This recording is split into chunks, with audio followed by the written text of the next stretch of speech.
はやっぱこの階級じゃやっぱ家ですよね、このパンチ力は。これがボクシン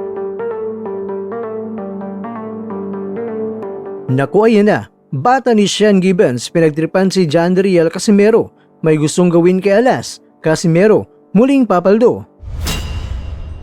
Muling nagliyab ang boxing sa Asia matapos mag-post ang sikat na Japanese promoter at dating kampiyon na si Koki Kamida patungkol sa pambato ng Pilipinas na si Jandriel Cuadro Alas Casimero. Agad na sumagot si Casimero sa naturang post na nagpapakita ng kanyang kandaang lumaban kahit saan upang mapatunayan na siya pa rin ang pinakamabagsik sa Super Bantamweight Division sa buong mundo.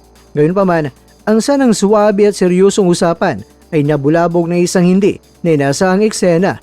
Marami ang nagulat at medyo nainis nang biglang sumingit ng komento ang Irish boxer na si TJ Duhaney na tila ng trip at nangasar itong si Duhaney na kilalang bata o alaga ni Sean Gibbons, ang promoter na matagal ding humawak at tumulong sa karera ni Casimero noon.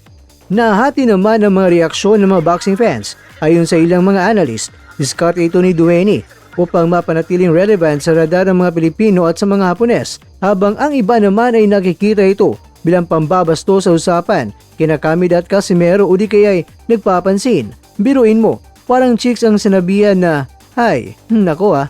Well anyway, hindi bago si TJ Duhaney sa mga taga-subaybay ng boxing sa Pilipinas. Kung matatandaan natin, winasak at pinadapa ni Duhaney ang sumisikat sanang Pinoy prospect na si Japet Lillamido noong nakarang taon na nagpatunay na may bagsik din ng Irish veteran. Subalit, mabilis ding nagbago ang ihip ng hangin sa kanyang karera nang lumaon at mabigyan ng pagkakataong makasagupa ang monster ng Japan na si Naoya Inoue. Naging laman ng katatawanan si Duhaney sa ilang grupo ng mga boxing fans. Binansagan siyang Boy Suko matapos itong matras at sumuko sa kalagitnaan ng laban kay Inoue na lumano sa matinding pinsala sa kanyang likod o back injury matapos makatanggap ng solidong body shots mula sa Japanese undisputed champion. Samantalang mga kwento, habang maingay ang bangayan sa social media, isang mas nambuhalang balita ang umalingaw-ngaw ngayon sa buong bansa. Kumalat ang usap-usapan sa boxing world na tila formal nang nakuha ni His Excellency Turki Al-Sheikh ang pansin kay Cuadro Alas. Ayon sa mga bulong-bulungan mula sa mga mapagkatiwalang sources sa loob ng industriya, labis daw na napansin at napahang ang Saudi boxing kingpin sa matinding knockout victory ni Casimero laban niyan kay Luis Nery kamakailan lamang. Ang pambihirang lakas at kakaibang karisma ni Casimero sa Luna ang sinasabing naging mitsa upang mapukaw ang interes ng Middle East boxing tycoon. Kaya naman, Inoue vs Casimero sa Riyadh season, katuparan na nga ba ito para sa dream match? Alam naman nating lahat na basta nagustuhan at ninanais ang kanyang kamahalan na si Turki Al-Sheikh, malaki ang tsansang matuloy ang dream match na matagal nang inaasam ng mga boxing fans pero inarangan ng politika sa boxing. Ang pera hindi problema para sa Riyadh season at kung si Al-Sheikh na ang mamamagitan, walang promoter ang makakatanggi. Kaya dahil dito ay mas lumalakas ang tsansa, Inoue vs Casimero sa Riyadh season na nga ba ang susunod? Kung matutuloy ito mga kwento, ito na ang pinakamalaking laban sa karera ni Casimero at ang pagkakataon niyang patunayan sa buong mundo na siya ang tunay na kryptonite ng monster ng Japan.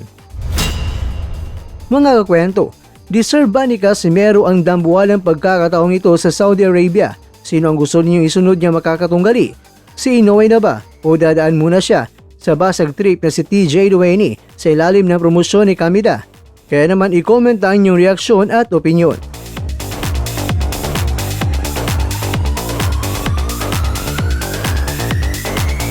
Sa bawat suntok may pangarap, sa bawat... Mga kakwento, hanggang dito na lang muna ang ating kwentuhan. Huwag kalimutan na mag-like, share at subscribe. Ako po si Mr. Kwento. Ito ang mga kwentong maaring hindi pa nakwento sa inyo. Tayo ng boses ang hindi pa napapansin ng mundo. Samahan niyo akong busisiin ang bawat kwento at bawat sakripisyo ng mga mandirigmang mga Pilipino.